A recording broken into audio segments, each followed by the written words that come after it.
This is the Asian Madness Podcast, a podcast where we discuss all things true crime, morbid, mysterious, and odd from the Asian continent.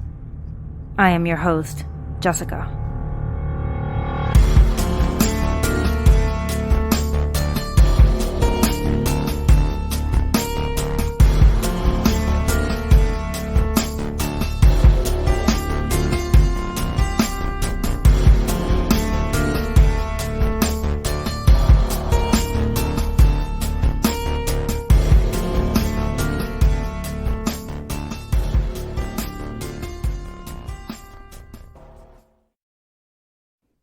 Hi everyone, welcome to another episode from the Asian Madness Podcast. Hopefully you're all doing well, eating healthy, taking care of your mental health, and of course, your physical health. Can't believe we're almost halfway through 2021. Time really does fly. Anyway, today's case is a disaster story. I've always wanted to cover the story, and I'm not sure if anyone else mentioned this to me as well, but since I have no record of it, I'll just have to credit myself for this case suggestion. This disaster took place in the year 2014 in South Korea, and when I first heard of it, I was very saddened, but also pretty passive about it. I didn't take the time to look into it, and I wish I had back then. Researching this case was definitely a bit of an emotional roller coaster, as it is extremely heartbreaking, and I may or may not have shed a few tears here and there. Anyway, this is the case of the Sewol Ferry sinking disaster. So many people on that ferry, and it just makes me so mad thinking about how this could have all been prevented if those responsible had been responsible. Let's begin. Before we get to the actual details of the ferry wreck, let's do some fun boat facts.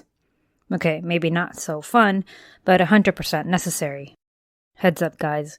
Prior to this episode, I knew nothing about kayaks, boats, ferries, and all other maritime vessels.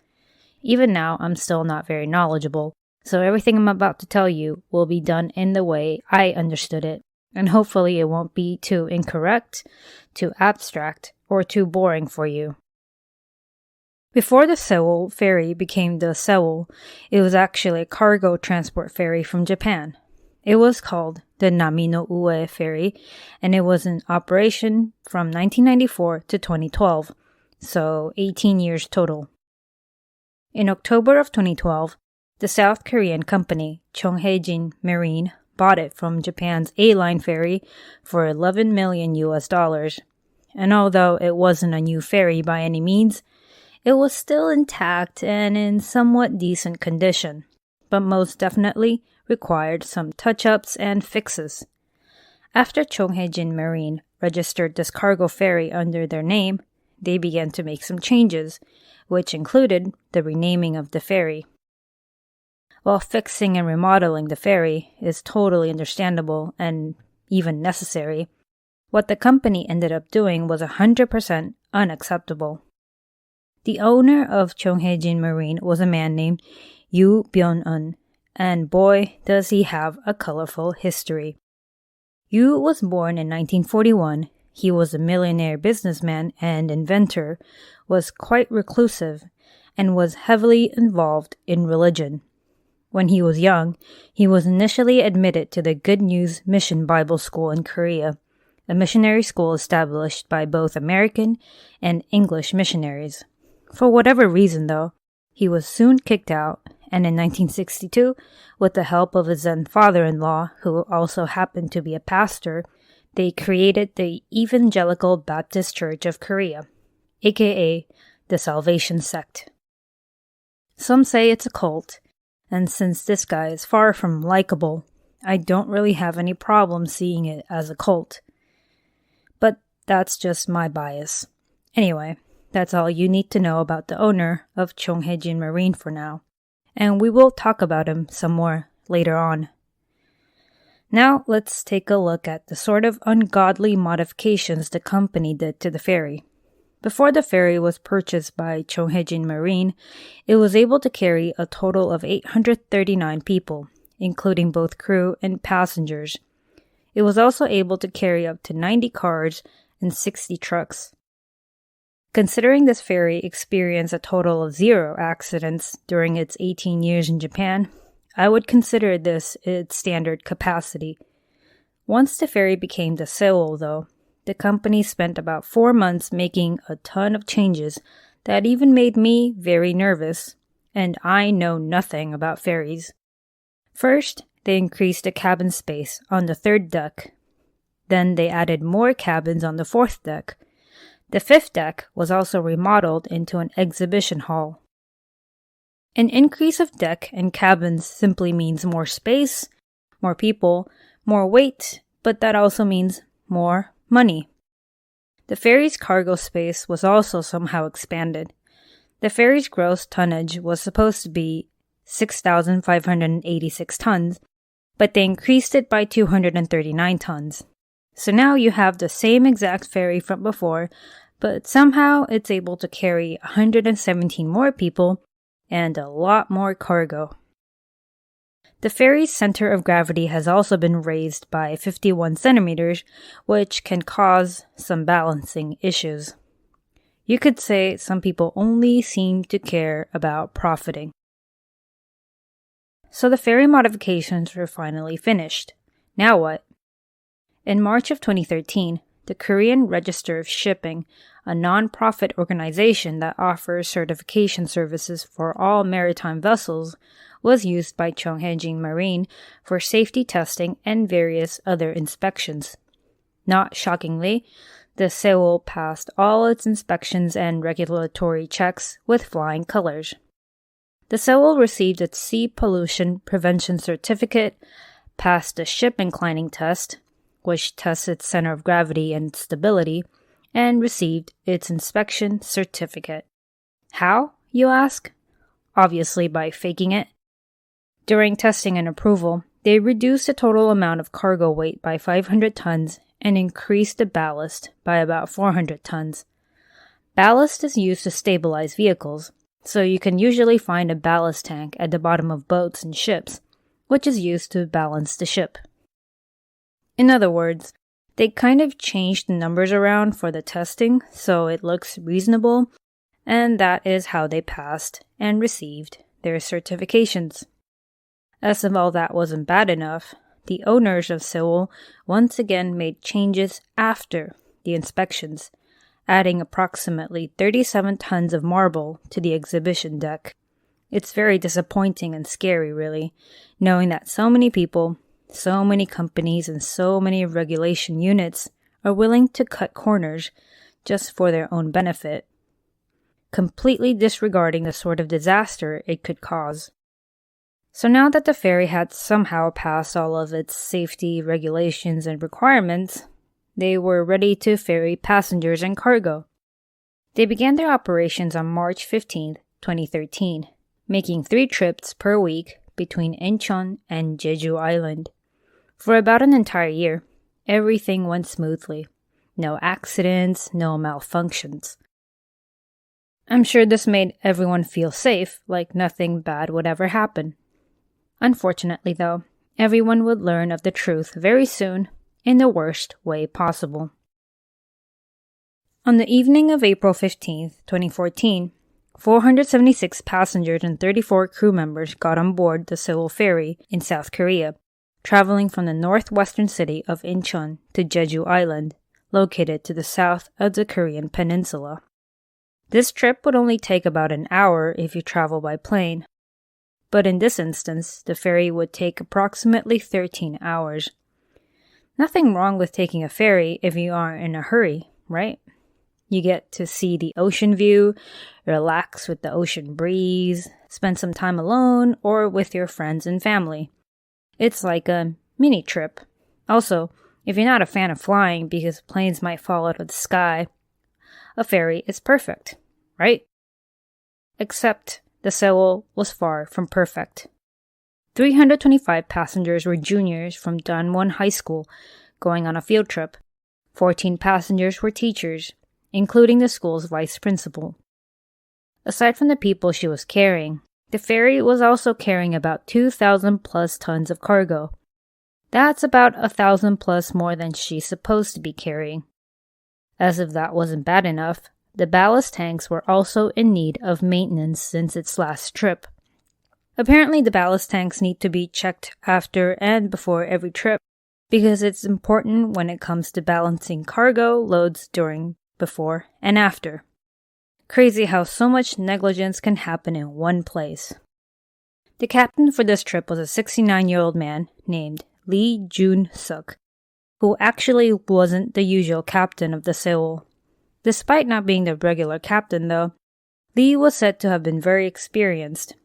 It didn't seem like there was much to worry about. At least half of the crew weren't regular crew members. They worked wherever the job took them or worked part-time, so I suppose many of them weren't really familiar with the ferry. The Sewol was supposed to set sail at around 6:30 p.m. on April 15th, but due to the fog and visibility issues, the departure time was delayed, and eventually at around 9 p.m., the ferry was off to Jeju Island. Must have been pretty exciting for the students who were on a field trip, getting to hang out with their friends, gossip, stay up late, play games, all those fun things you did with your friends when you were still kids. They were probably really looking forward to going to Jeju Island as well. If you're not familiar with Jeju, it's basically known as a beach resort island with a dormant volcano. It has tons of hiking spots and a beautiful crater lake. It was smooth sailing for the most part. Since it was an overnight ferry ride, people had assigned cabin spaces so they could get some rest. Most people went back to their cabins when it was bedtime, hoping to get some rest before they arrived at their destination the next morning. But of course, we know what happens next. At around 7:30 a.m. on April 16th, third mate Park Han-kyo and helmsman Cho Jun-ki began their shift with coursing and steering the ferry. Visibility was good, and everything seemed to be functioning correctly. Everyone was feeling confident because they've traveled this route like hundreds of times already. They were quickly approaching the Mingo Channel, which could be quite tricky as its underwater currents can be quite strong. If not maneuvered properly, the ferry could get caught up in the currents, and that's not great. Between 8:30 and 8:45, the currents were getting stronger and harder to manage. I read a bunch of stuff on what was happening during the time with the two in charge of steering the ferry, so let me tell you this. I'm not going to go in depth with numbers and information on how many knots, degrees, or wind speed, because it's hard to understand and I want to avoid confusing myself and many of you. I'm not calling anyone dumb here. I'm just saying, people go to school for this kind of stuff. And I admit I wasn't able to pick up all of that with a few YouTube tutorials. Anyway, what basically happened was that the water currents were strong and treacherous. So third mate Park told Cho to change the course of the ship multiple times. After doing so several times, Cho turned around and told Park that the wheel didn't seem to be working. They had made an overly sharp turn which sealed the ferry's fate. Since it was already carrying twice its cargo weight limit, and since the ferry's ballast tanks weren't properly handled or adjusted, the Sewol was unable to handle the sharp turn and began tilting. This tilting of a ship is called listing, and it can either list to port, meaning tilt to the left, or list to starboard, meaning tilt to the right. The captain and all the crew members immediately gathered to check the situation, and they soon realized there was nothing they could do to change the current situation. At this time, the ferry was still serving breakfast, and most passengers had no idea what was going on, except maybe the ferry felt a bit lopsided. The ferry was about 30 degrees tilted to one side now, and it was listing quite obviously. The crew members had to act fast. They had to signal for help and also had to inform the passengers of the situation, or so you'd think. The emergency broadcast began at around 8:50 a.m., repeatedly telling passengers, "Do not move. Stay where you are. It's dangerous if you move, so stay where you are."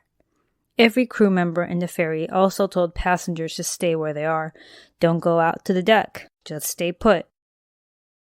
At the same time the emergency broadcasting was going on, one high school student made the first emergency call at around 8:52 a.m., telling emergency services that the Sewol seemed to be sinking.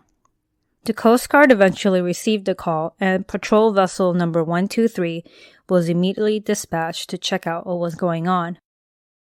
Incredible how the first distress call was made by a passenger and not by the captain or a crew member. I believe a lot of the crew members who were actually not regulars on the Sewol were panicking and freaking out. But what about the captain? What about those who were experienced? At 8:55 a.m., the crew notified the Jeju Vessel Traffic Services Center of their current situation, and then the Korean Coast Guard was also notified. Here's a quick summary of the conversation between the Sewol crew and the Jeju Vessel Traffic Services. Sewol made the call out at 8:55 a.m., informing them that the ship was listing and that it was in danger. At 9 a.m., Sewol crew informs them that the ferry has listed to the left and the cargo containers have listed as well. Jeju VTS asked about casualties and injuries, and the Sewol crew member couldn't answer that, stating that it was impossible to tell. At around the same time the conversation was going on, the Jeju Coast Guard, the Mokpo Coast Guard, and various other groups were informed of the ferry situation. Did it help? Not really. So, long and complicated story short, a bunch of people were notified of the Sewol situation and time was running out. Around 9:20 a.m., patrol boats and one helicopter were on their way, but it was 100% not enough to help save everyone. The ferry was so tilted at this point that evacuation was nearly impossible, and it was even impossible for the crew members to tell the passengers anything anymore because the broadcasting system on the ferry was no longer working. Most passengers, especially the students, continued to stay in their cabins, obeying the captain and the crew's initial order to stay put. Eventually, at around 9:30 a.m., the captain was like, "Okay, this is impossible. Let's evacuate." Except, not that many people got the memo. Many passengers had been told to put on life jackets, but that's about it. It was clear that they had no idea what was going to happen, and they were also unsure of what to do. But to be safe, they decided to listen to the captain's orders. At around 9:38 a.m., all communications with the outside world was cut off, and many people could no longer stay put. So about 160 people, including most of the crew, dropped the lifeboats and jumped overboard while most of the passengers stayed on the ferry. At 9:46 a.m., patrol vessel number 123 showed up, but they actually had no idea what kind of situation they were dealing with until they arrived at the scene. Patrol vessel 123 had been dispatched by the Coast Guard, and they did not get enough information, nor did they have direct contact with the Sewol crew. They were basically told to go check the situation out and save people. The rescuers knew there was nothing they could do except tell passengers to abandon the ferry in order to be rescued. And guess who they rescued first? The captain and some of the first and second mates. So basically, the captain and those who knew what was going on were the first ones to be rescued off the sinking ferry, and they left everyone else to figure things out for themselves, including 325 teenagers. The Korean Ministry of National Defense, the Ministry of Health and Welfare, the Ministry of Oceans and Fisheries, the Korean Army Special Warfare Command, and a ton of other units were notified, and people were sent to aid in the rescue operation. By the time most of them arrived, though, the ferry had already sank, and there was really not much they could do. So the ferry made a sharp turn, began to list to one side, and eventually completely fell over and was lying on its side. It ended up turning completely upside down as it was sinking. Sewol was sinking at a steady pace, and at around 1 p.m. that afternoon on the 16th, the ferry had completely disappeared from the surface of the ocean. The government and all related units mentioned earlier spent the following days and weeks trying to recover the bodies of those who did not make it out of the ferry alive. There were dive teams from private companies and civilian divers trying to help, trying to gain access into the ferry. There were lots of ups and downs, to say the least, and eventually the government stated that they had plans to salvage the wreckage soon. It was a horrible situation to be in for everyone, and it was also extremely chaotic. As the situation was ongoing, several media outlets were rushing to publish their findings, and unfortunately, most of them had incorrect information, which made things even more chaotic. Many reported that everyone made it out alive. Some said that most made it out alive, and some said that all the students were fine, and the numbers were different for every news outlet. Imagine having a loved one on that ferry, and you are waiting for the news, only to get a ton of different numbers, and still not knowing what's true. Most bodies were recovered during the following weeks, and as of November of 2014, 9 bodies were still missing. At that time, 295 had been found dead, so if you can do basic math, a total of 304 had lost their lives. I know that 9 bodies are still missing, but the odds of finding those 9 people alive? Not very likely. Out of the 304 deaths, 250 of them were high school students on their field trip. 172 people survived that day, and most of the crew members and the captain, of course, made it out alive. The Sewol incident was definitely one of the worst ferry disasters in the history of South Korea, and probably the rest of the world. While 304 people died on the ferry, the death does not stop here. Many people while on rescue missions also died via accidents. Although the vice principal of Danwon High School survived the incident, he decided to take his own life only days after he was rescued. Imagine being someone who survived, the immense sense of survivor's guilt you must carry with you. A civilian diver, Kim Gwon-hong, who spent weeks and months after the tragedy fishing out bodies and testifying as a witness, also killed himself because he couldn't bear to live with all the things he had seen. Kim was quoted as saying, "The victims were tangled together in their utter terror, and I prayed for and cradled each one of them as I brought them." Many civilian divers also felt betrayed by their government. These people were civilians. They were helping because they saw a situation that needed their help, and they did it. Instead of personally thanking them and showing gratitude, the government ended up indicting some of them for, quote, errors in the process, accusations of taking financial advantage, end quote. These people put their lives out there when the government should have been doing their job. They suffered injuries, immense trauma, and they get this shit in return? Imagine being someone who had to spend weeks in the water looking for bodies, most of them teenagers. These are pretty much things you can never unsee, never forget.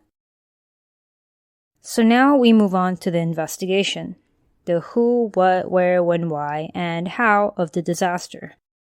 Let's first look at why this ferry could have capsized. Number 1 is the obvious one.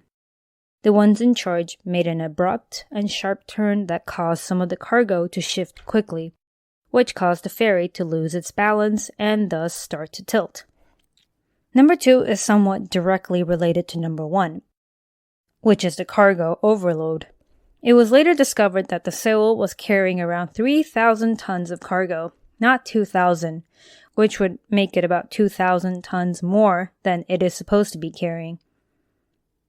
Number 3 is also somewhat directly related to the previous 2. The ballast tanks were improperly adjusted. Or rather, it was not adjusted at all. It was found that the tanks only contained 580 tons of ballast water, whereas it should have been carrying around 2,000 tons. Remember, the ballast tanks help to balance ships when things get rocky, and clearly they did not have enough water in there to help balance the ferry. So these 3 reasons were seen more as a direct and immediate cause. Number 4 would be the illegal changes made to the ferry in the first place. Remember how Chonghejin Marine added a crapload of cabins and also created that exhibition hall? Yeah, those were illegal and not safe for a reason. It was also later discovered that the safety checks and certificates the Sewol received were basically all forged. Shocking. Now let's take a look at those who were seen as responsible for the disaster. The most obvious ones would be Cheonghaejin Marine and the then owner, Yoo Byung-eun, as they were the ones who ordered all those renovations and additions to be made to the ferry. Even if Yoo wasn't personally handling the ferry, he was still responsible. Then we have those who allowed these people to pass the safety inspections despite none of it was safe and legal. They literally looked the other way and made the inspections easier in order for the Sewol to pass all her regulation checks. And for what? Obviously, they didn't think anything would happen. And that kind of thinking is what ended up taking away 304 lives and causing trauma to a whole bunch of other people. Now, let's talk about the president and the government. It was said that during the sinking of the Sewol, the president at the time, Park Geun-hye, was nowhere to be found. Not only was she unresponsive and not acting as the leader, it was rumored that she was in her bedroom either sleeping or getting a facial and getting her hair done, or something along those lines. The whole situation was pretty messed up from the start, yes, but according to sources, President Park was not made aware of the Sewol situation until 10:20 a.m., and by then, the ferry had been sinking for at least an hour. All her commands and all the government actions were severely delayed for whatever strange reason, be it incompetency or laziness, but President Park did not show up at the Disaster Control Center till 5 p.m. of that day, at least 4 hours after the Sewol completely sank. Of course, the official response from the government was always the same. The president was taking care of other matters, the president had other duties, blah blah blah. I don't expect presidents to be superheroes, but seriously? It was also stated that the government's response and rescue mission was all done for publicity. They sent out people to help, yes, but when the civilian divers tried to help, they prohibited them from doing so. Why would you do that? The government was also criticized for focusing on the reporting of the incident rather than saving people. They wanted to show the Coast Guard saving people, and it was even said that the rescuers were asked to wait until the media helicopter showed up to do anything. I know it's not directly the government or the then president's fault that the ferry capsized, but I feel like if they had responded better, had better priorities, maybe it could have been less disastrous. Maybe a few more people wouldn't have to be missing their loved ones. A ton of people were indicted in court and sentenced to prison, as they should. Captain Lee, who was supposed to keep everything in check and also the one who abandoned ship first, was of course under intense media and public scrutiny. Remember, Captain Lee wasn't the regular captain of the Sewol. The regular Sewol captain, Captain Shin, had actually warned Cheonghaejin Marine that the ferry was very unstable. He also made a request for a malfunctioning steering gear days before the incident. And what did they do? They threatened to fire him. 15 other crew members were also put on trial for negligence and for causing the ferry to sink. The prosecutors were seeking the death penalty for Captain Lee, but although he was 100% guilty of negligence, they were unable to prove that he had any intent to actually kill everyone on board. That's probably not surprising. It was a horrible accident that could have probably been avoided on so many levels. And although he wasn't responsible for the ferry's modifications, he was a complete coward. But did he want to kill? I don't think so. On November 11th of 2014, Captain Lee was initially sentenced to 36 years in prison, but it was later changed to life imprisonment. And seeing that he's already in his late 60s, 36 years is pretty much a life sentence anyway. Captain Lee told reporters, quote, "I am sorry to the people of South Korea for causing a disturbance, and I bow my head in apology to the families of the victims." End quote. Most other crew members indicted also received up to 12 years, and the chief engineer was sentenced to 10 years. It might seem like a huge difference between the captain's sentencing and the others, but then again, He was the captain. He was the one giving orders. Like it or not, he was the one in charge and responsible for everyone. It was also stated that although there was no intention to kill, the fact that the crew members continued to tell everyone, especially the students, to stay put and not go anywhere was a significant cause. If only they had alerted everyone when they knew there was no hope. These kids, they were being kids. Not only were they listening to the adults, they were Asian kids. And obedience and respect is a huge thing in a culture like Korea. As an adult myself, I really don't think I would necessarily know any better, especially in emergency situations like these. The trial was intensely scrutinized by everyone, and many parents who lost their children in the ferry were very frustrated over the sentencing. They lost their children. Why do these people get to go on living their lives? There was also one important person everyone was trying to get in court, the owner of Chonghaeji Marine, Yoo Byung-eun. As soon as the ferry capsized, and as soon as he caught wind of his possible responsibility, he disappeared. It's extremely disappointing how people are so irresponsible and so awful, really. South Korea initially offered 50 million Korean won for information on his whereabouts, and it was later raised to 500 million won, which is about 488,000 USD. Clearly, everyone wanted to find this guy. Before he could face the court and all the grieving family members, though, his decomposing body was found in a field in the city of Suncheon, located in southern South Korea. According to sources, he was found wearing a seemingly expensive Italian suit, and scattered around him were his personal belongings, including a copy of his book and an empty bottle of shark liver oil health tonic. By the time his body was found, though, it was already too decomposed, so it was impossible to tell how he died. Do you think it was suicide? Or did somebody kill him and dump him in a field in the middle of nowhere? His son, Yoo Hyuk-hee, who was in charge of the company at the time, left Korea not long after the sinking of the Sewol. I guess the apple really doesn't fall far from the tree. You have to know, these people are incredibly rich. They had the means to get away, and not only that, they owned so much property, they would have no problem living off their money while in hiding. At the time, his whereabouts were unknown, but he was definitely a wanted man by Korean authorities. Finally, in 2020, as in, yes, only last year, he was arrested in one of his homes in New York for embezzlement from one of the churches his father founded. The whole church situation with the Yoo family is apparently very complicated and quite interesting, so maybe one day I'll talk about that in another episode. To no one's surprise, the 75 students from Danwon High School who made it off the ferry were burdened with immense survivor's guilt. They were quoted as saying, "If there was something that we did wrong, I think it was getting off the Sewol Ferry alive." These students did not believe they received any help from the crew that day, and that those who did make it out alive had to depend on themselves. The school closed for a couple weeks after the ferry sank, and when it was reopened, the school had set up numerous shrines and hundreds of flower arrangements with yellow ribbons to remember the students who died that day. Yellow ribbons have various different meanings, including military support, cancer support, suicide awareness, etc.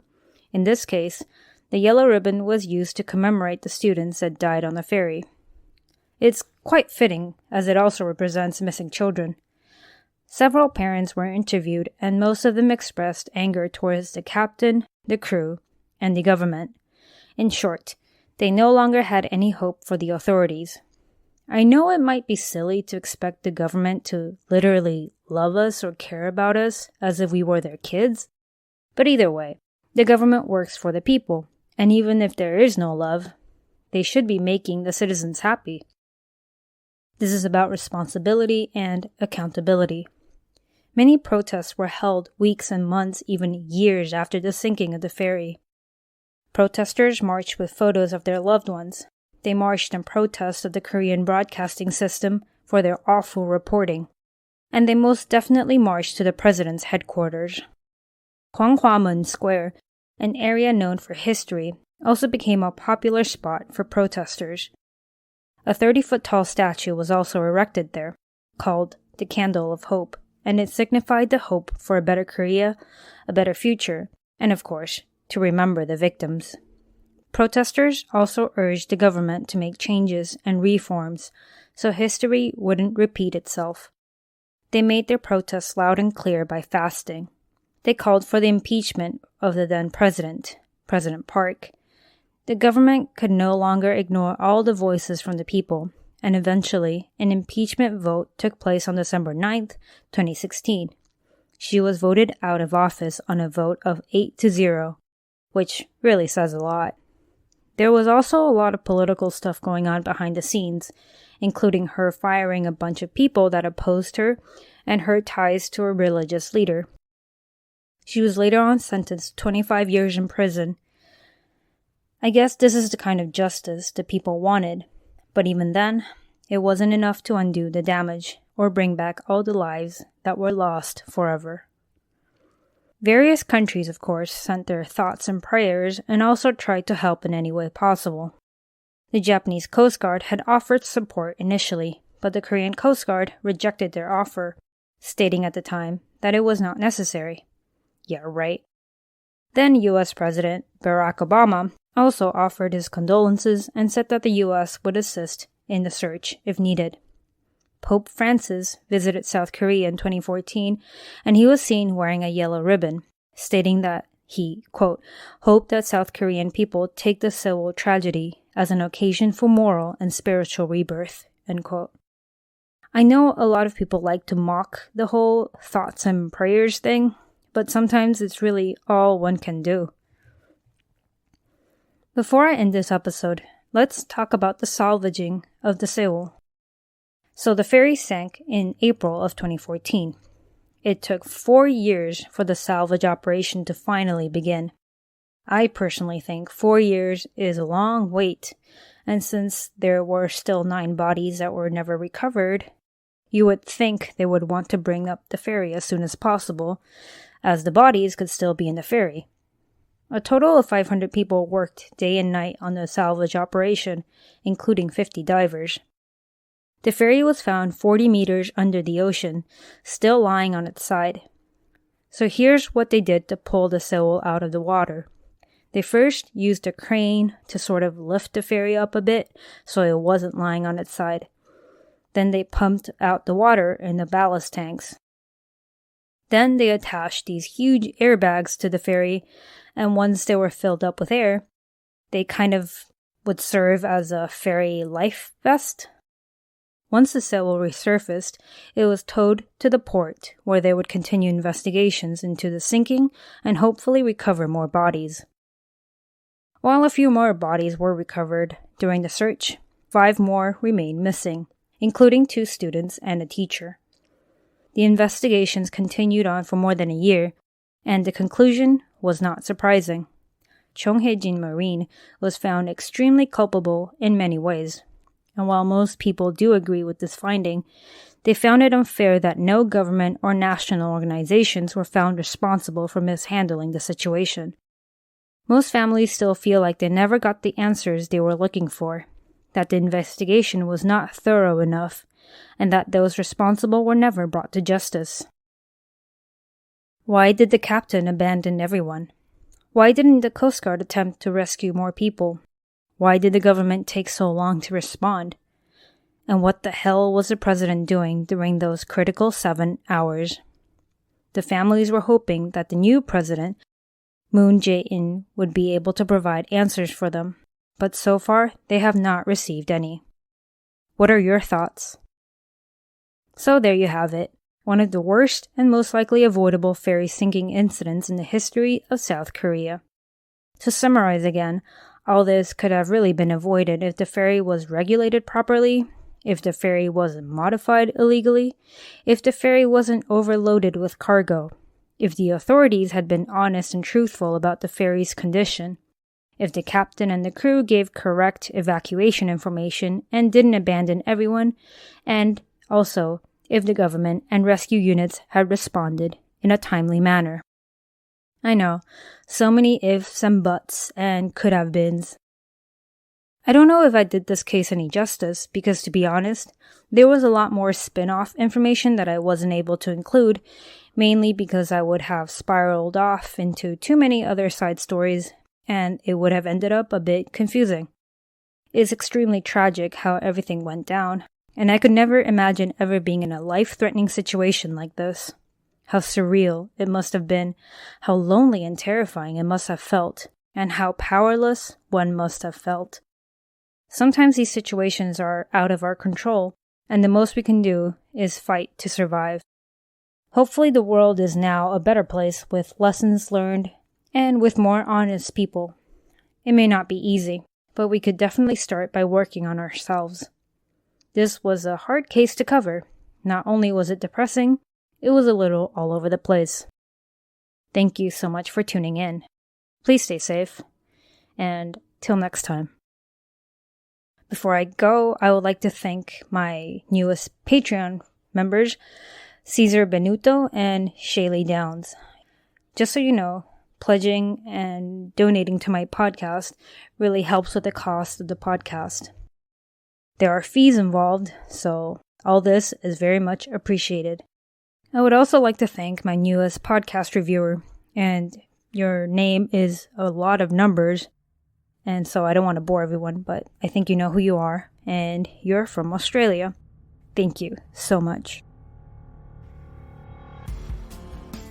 Thank you for tuning in to the Asian Madness podcast. If you enjoyed my content, please rate and review me on iTunes. If you would like to get in touch with me, you can find me on Facebook, Instagram, and Twitter, or email me at asianmadnesspod@gmail.com.